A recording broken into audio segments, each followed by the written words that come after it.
Hello everyone, this is Dipang Ahari. Today I am going to teach you the second act, second scene of the play Macbeth. Last video में मैंने आपको Macbeth का act second scene first अच्छी तरह से explain किया था, समझाया था। आज मैं आपको एक्ट सेकंड का सीन सेकंड अच्छी तरह से समझाऊंगा, एक्सप्लेन करूंगा।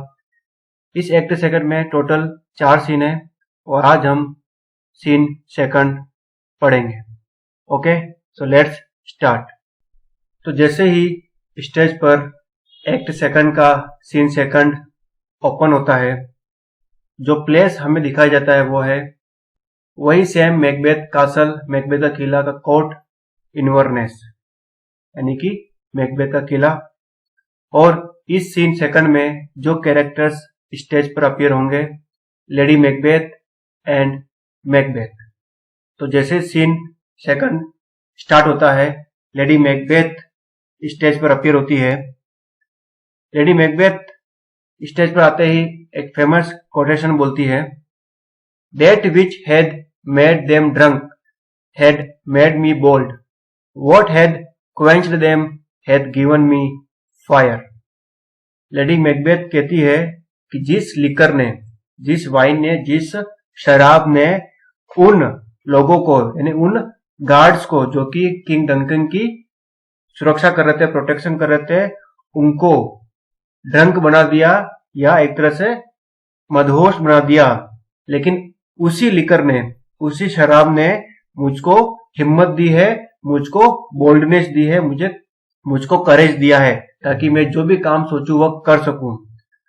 और जिस चीज ने, यानी जिस शराब ने उनको सेंसलेस बना दिया, मतलब कि वो कुछ भी सेंस नहीं कर पा रहे हैं, समझ नहीं पा रहे हैं, लेकिन उसी शराब ने, उसी वाइन ने मुझे और तेजी से काम करने और अच्छे से अपना प्लान एग्जीक्यूट करने की हिम्मत दी है, ताकत दी है, और मुझे ज्यादा ही एक्साइटमेंट दिया है।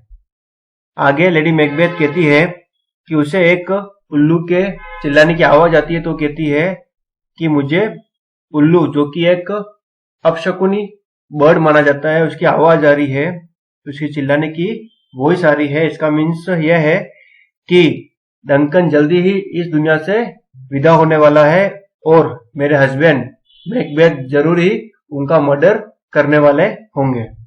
क्योंकि किंग डंकन जिस रूम में सो रहे हैं वो डोर्स ओपन है और उनको जो गार्ड उनका प्रोटेक्शन कर रहे हैं, उनकी ड्रिंक्स में मैंने कुछ ड्रग्स मिला दिए है, कुछ दवाइयां कुछ मिला दिया है, जिसकी वजह से वो सेंसलेस हो गए हैं और कुछ भी समझ नहीं पा रहे हैं, और वो किंग डंकन की प्रोटेक्शन करने के बजाय बहुत गहरी नींद में सो रहे हैं। इस वजह से मैकबेथ, मेरे हस्बैंड, किंग डंकन का मर्डर इजीली कर पाएंगे। तभी दूर से मैकबेथ की आवाज आती है। मैकबेथ को कुछ नॉइज सुनाई देती है, या उसको लगता है कि कहीं न कोई उसको कानों में आवाज आ रही है। तो मैकबेथ पूछता है, वहां कौन है, क्या हुआ है। लेडी मैकबेथ अपने रूम में होती है और दूर से ही मैकबेथ की ये आवाज सुनती है तो वो डर जाती है और उससे लगता है कि शायद मैकबेथ अपना काम, मीन्स किंग डंकन का मर्डर नहीं कर पाया है या वो पकड़ा गया है। लेडी मैकबेथ कहती है कि मुझे डर है कि अगर किंग डंकन जग गए हैं और मैकबेथ उनका मर्डर करने गए हैं और शायद वो हत्या जो है करने गए हैं वो कर नहीं पाए हैं और अपना काम पूरा नहीं कर पाए हैं। अगर ऐसा हुआ है तो हम पूरी तरह से बर्बाद हो गए हैं, फिनिश हो गए हैं। आगे कहती है कि मैंने उनके जो खंजर थे जिससे वो उनका मर्डर करने गए हैं, उनको अच्छी तरह से तैयार किया था, तो अपना काम करने में मैकबेथ गलती नहीं कर सकता। वैसे तो मैं ही किंग डंकन का मर्डर कर देती, लेकिन जब भी मैं उनको देखती हूँ तो मुझे उनको देखने पर मेरे फादर जैसे वो दिखाई देते हैं, इसलिए मैं उनका मर्डर नहीं कर सकती, अन्यथा मैं खुद ही जाकर मैकबेथ का काम खुद ही कर देती। तो यहाँ पर लेडी मैकबेथ को डर होता है कि कहीं मैकबेथ अपना काम करने में चूक तो नहीं गया। तभी मैकबेथ स्टेज पर अपीयर होता है, उसकी एंट्री होती है। मैकबेथ कहता है कि मैंने किंग डंकन का मर्डर कर दिया है, लेकिन तुमने क्या कोई आवाज सुनी? लेडी मैकबेथ कहती है कि मैंने तो उल्लू और ऐसी रात में जो आवाजें होती है वही सुनी थी। क्या तुमने कुछ कहा था?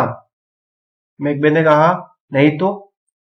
तब आगे मैकबेथ कहता है, मुझे यह बताओ कि किंग डंकन का जो स्लीपिंग रूम है वहां कौन कौन सो रहा है? लेडी मैकबेथ कहती है कि वहां उनकी प्रोटेक्शन करने के लिए 2 सिक्योरिटी गार्ड्स है, वो सोए हुए हैं और उनके स्लीपिंग रूम के पास ही थोड़े दूर रूम में डोनाल्ड बेन सो रहा है। तो हमें यह पता चलता है कि मैकबेथ ने किंग डंकन का आखिरकार मर्डर कर ही दिया है।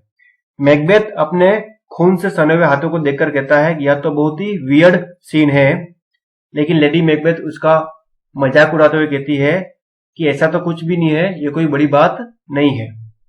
मैकबेथ आगे कहता है कि वहां पे जो 2 सिक्योरिटी गार्ड्स थे, तो एक तो नींद में मुझे हंसता हुआ लगा और दूसरा सिक्योरिटी गार्ड चिल्लाया, मर्डर। मुझे लगा मैंने उन दोनों को जगा दिया है। मैं वहां पे ही खड़ा रहा और उन दोनों की बातें सुनी। वो नींद में ही थे, उन्होंने नींद में ही प्रार्थना की और फिर से वो दोनों सो गए। वो दोनों बहुत ही बुरी तरह से नशे में थे। मैकबेथ कहता है कि मैं वहीं खड़ा था तो एक सिक्योरिटी गार्ड ने कहा कि गॉड हेल्प अस, और सेकंड जो सिक्योरिटी गार्ड था वो चिल्लाया, आमीन। और लगता है कि उन दोनों ने ही मुझे देख लिया है किंग डंकन का मर्डर करते हुए, और मैं भी कहना चाहता था आमीन, लेकिन मेरे गले से आवाज ही नहीं निकली। आगे मैकबेथ कहता है कि मैं उस टाइम आमीन क्यों नहीं कह सका? उस टाइम तो मुझे गॉड की बहुत ज्यादा जरूरत थी, क्योंकि मैंने हत्या की थी, मर्डर किया था, लेकिन मैं बहुत कोशिश करने के बाद भी आमीन मेरे गले से बाहर ही नहीं आया, मैं आमीन कह ही नहीं पाया।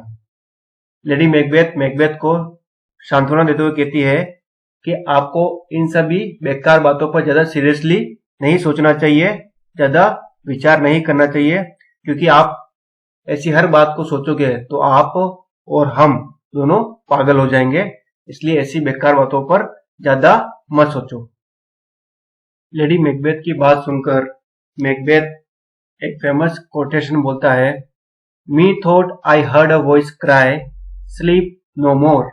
Macbeth does murder sleep, the innocent sleep, sleep that knits up the raveled sleeve of care, the death of each day's life, sore labor's bath, balm of hurt minds, great nature's second course, chief nourisher in life's feast।